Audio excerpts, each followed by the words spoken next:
4G से क्या हुआ? दुनिया में ज्यादा से ज्यादा लोग गलत चीजें देखने लग गए, प्रजल्पा बढ़ने लग गए। अब 5G आ रहा है और स्पीड से हम नरक की ओर जाएंगे।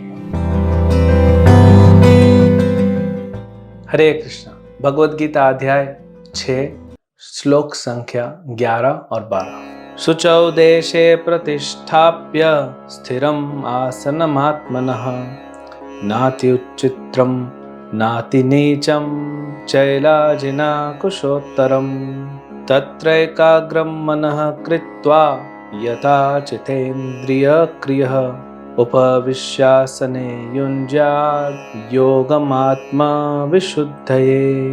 योग अभ्यास के लिए योगी एकांत स्थान में जाकर भूमि पर कुशा बिछा दे और फिर उसे मृगछाला से ढके तथा ऊपर से मुलायम वस्त्र बिछा दे। आसन न तो बहुत ऊंचा हो न बहुत नीचा, यह पवित्र स्थान में स्थित हो।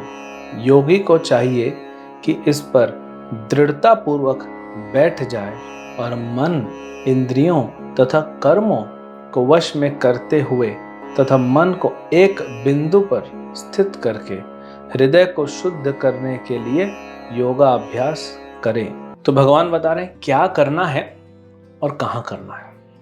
योगा अभ्यास कैसे करना है? आसन बिछाना है।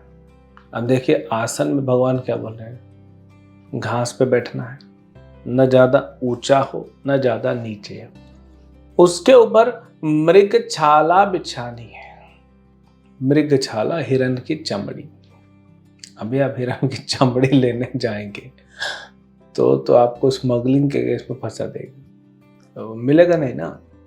तो पहले था जितने क्षत्रिय होते थे वो अभ्यास करते थे युद्ध का, तो बाघ को, चीता को या मृग को मारते थे और उसका जो चमड़ी है वो साफ ऑफ करके निकाल के साधुओं को देते थे। साधु उस पे बैठ के जो है अपना योगा करता। तो वो तो अभी पॉसिबल नहीं है।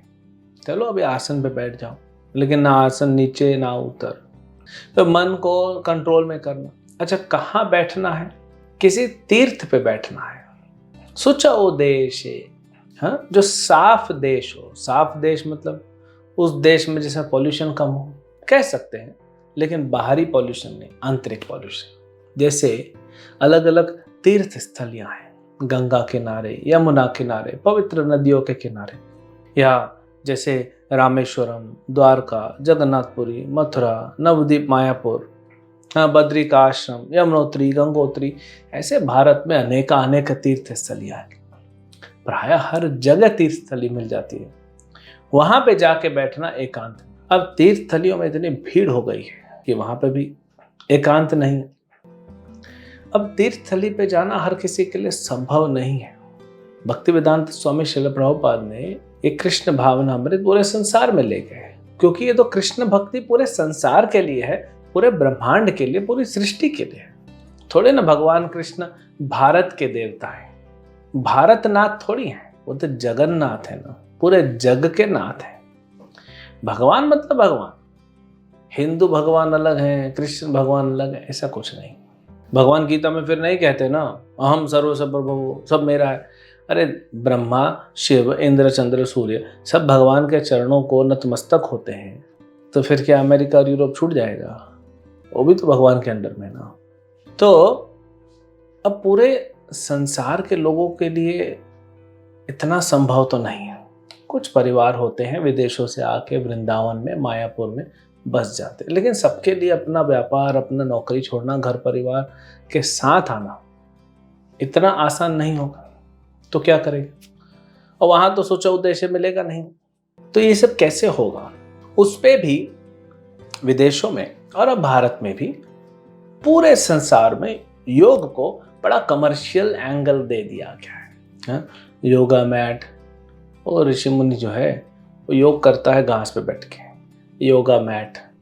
और योगा मैट 100-200 रुपए की लोकल मिल जाती है, हजारों रुपए की योगा मैट, योगा अगरबत्ती, योगा स्टूडियो, योगा लाइट, योगा गुरु, सब कमर्शियल हो गया है। कैसे फिर योगा करें? अरे जब बोल रहे हैं कि संसार की चीजों से दूर रह के योग करना है, ये कमर्शियल एंगल से कैसे योग करेंगे आप? संभव नहीं है। अब विदेश में भक्त हैं, विदेश में लोग रहते हैं, योग करना चाहते हैं, योग कमर्शियल हो गया है, तो फिर मन को कंट्रोल करना मुश्किल है, इंद्रियों को कंट्रोल करना मुश्किल है, तो करेंगे कैसे? इसलिए तो आगे चल के अर्जुन रिजेक्ट करेगा। भगवान बोल रहे हैं ऐसा करो ऐसा करो, अर्जुन बोलता है कुछ नहीं होगा मेरे से, ये सब नहीं होगा। 5000 साल पहले कितना अच्छा वातावरण था, सुचाऊ देश था, सब कुछ फैसिलिटी अवेलेबल थी। मन अभी के अगर तुलना में देखें तो बहुत ज़्यादा कंट्रोल था। अभी तो कितना उत्तेजित हो गया मन, लोग सो रहे हैं तो मन इतना उत्तेजित है, नींद की गोली खा के सोना पड़ रहा है। तो फिर क्या उपाय है?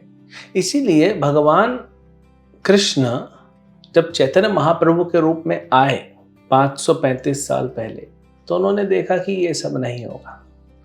भगवत गीता के सिद्धांत को अप्लाई करना हम सबको, लेकिन हर चीज नहीं हो पाएगी उसमें। सिद्धांत हो जाएगा लेकिन ये तो डिटेल है ना, तो इसीलिए फिर उन्होंने क्या बोला, ऐसे तो बृहद नारद पुराण में दिया हुआ है, हरेर नाम हरेर नामेव केवलम कलौ नास्तेव नास्तेव नास्तेव गतिरन्यथा।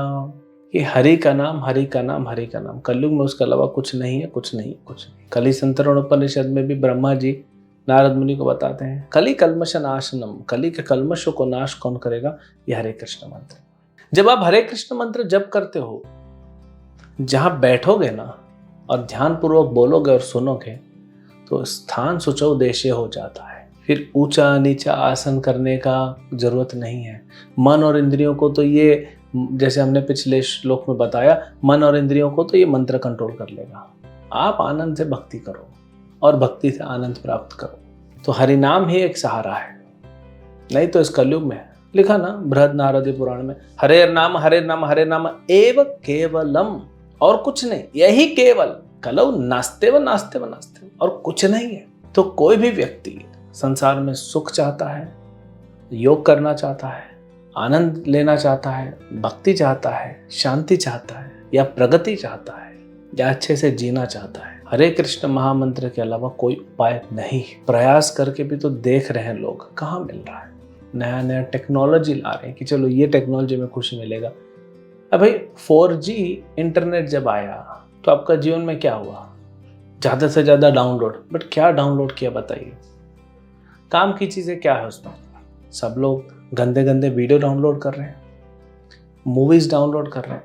नहीं तो काम का तो क्या है, कुछ फाइल्स होती हैं, एक्सेल फाइल होती है, वर्ड फाइल होती है, तो डॉक्यूमेंट में ज़्यादा वैसे भी इंटरनेट नहीं लगता, ये तो 1G में भी काम हो जाएगा। हो ही रहा था। 4G से क्या हुआ? दुनिया में ज़्यादा से ज़्यादा लोग गलत चीज़ें देखने लग गए, प्रजल्पा बढ़ने लग गए। अब 5G आ रहा है और स्पीड से हम नरक की ओर जाएंगे। फिर 6G आएगा। कुछ नहीं, आप जितना नया टेक्नोलॉजी ला लो, मन को वो आनंद नहीं मिलेगा, आत्मा को सुख और आनंद की अनुभूति नहीं होगी जब तक वो हरे कृष्ण महामंत्र में नहीं लगेगा। उसके अलावा कुछ नहीं और कुछ उपाय नहीं। यही शास्त्रों में प्रमाणित किया गया है। हरे कृष्ण।